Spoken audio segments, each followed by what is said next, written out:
Wagwan Internet, it's Mr. Menziah here and welcome back to another Warframe video. Today I've got a build for the Pennant. So let's talk about the Pennant before we get into the build. So the Pennant is a two-handed katana, which is a relatively new and unique type of weapon.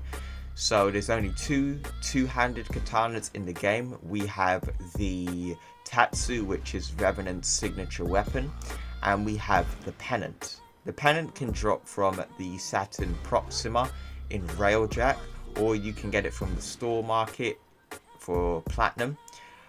And overall, guys, I've got to say, I am actually not a big fan of this weapon compared to a lot of people. I know a lot of people actually do like this weapon. I think for me, it's just a stance that I don't like. I think this weapon could be a bit better if we had a better stance, but at the moment we only have one in the game. So let's take a look at the stats. So this is more of a crit chance based weapon than a status. As you can see here, the base status is 14, and if you put on corrosive it only goes up to 26, which I think is pretty bad in my opinion. Even though we are in a crit chance meta when it comes down to melee, but the best type of melee weapons you can get is a hybrid, and getting a hybrid out of this isn't very easy to do.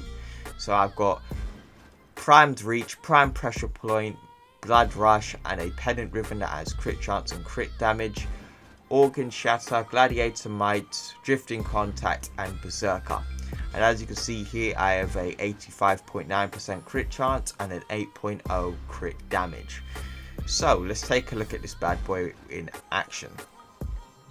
So let me just spawn in the enemies here. Gonna get about 10. Here we are.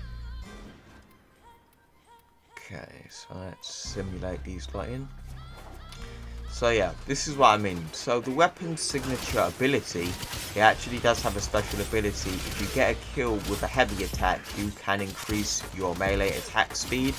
Normally, for weapons that have a slower attack speed, I would put on Primed Fury, but it's not needed for this because it already has an ability to increase the attack speed. So, as you can see here, I am dealing some procs such as slash and impact, but I will come back to that later. As you can see on the top right hand side of my screen, I have a countdown for about 45 seconds telling me that my attack speed has gone up for that amount of time. And yeah, this is actually a pretty good weapon when it comes down to getting the red procs as well, which I really do like about this, because a lot of these weapons out here cannot get red crits anymore since Blood Rush has got nerfed, unfortunately.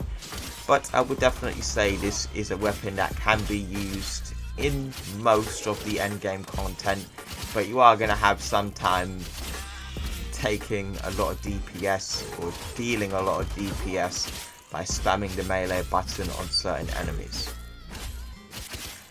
You can see here.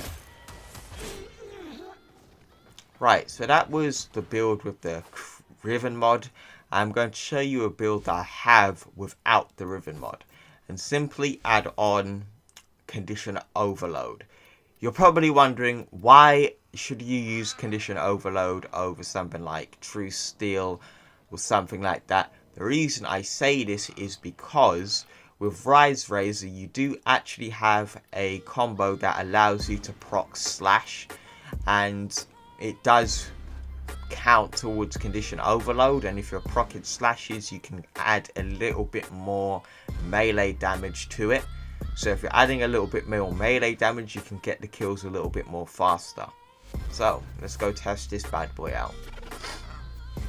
Okay, let me get some more enemies in. Add in another 10.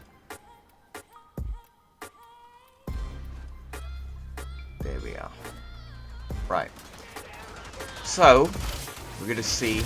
You can see some of the impact or puncture or slashes proc, and this is going to give you a little bit more melee damage overall. So if you guys don't have a melee ribbon, I would definitely say either put Condition Overload in or add a bit more crit chance if you want to. but for me, adding a little bit more melee damage gets the kill a bit more quicker.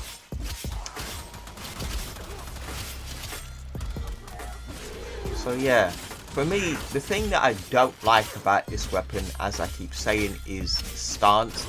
I just think it's a little slow for me, man, and it's not continuous.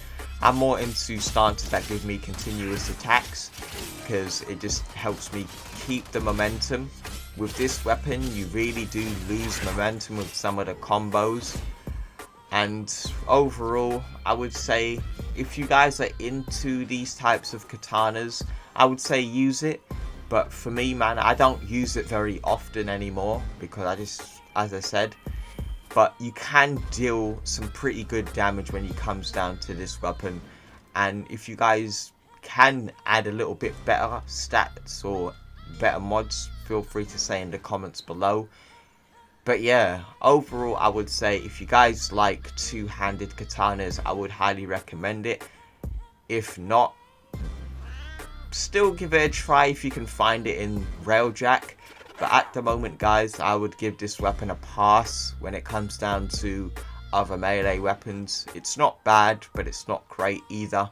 And it's not a weapon that I would really use in endgame content.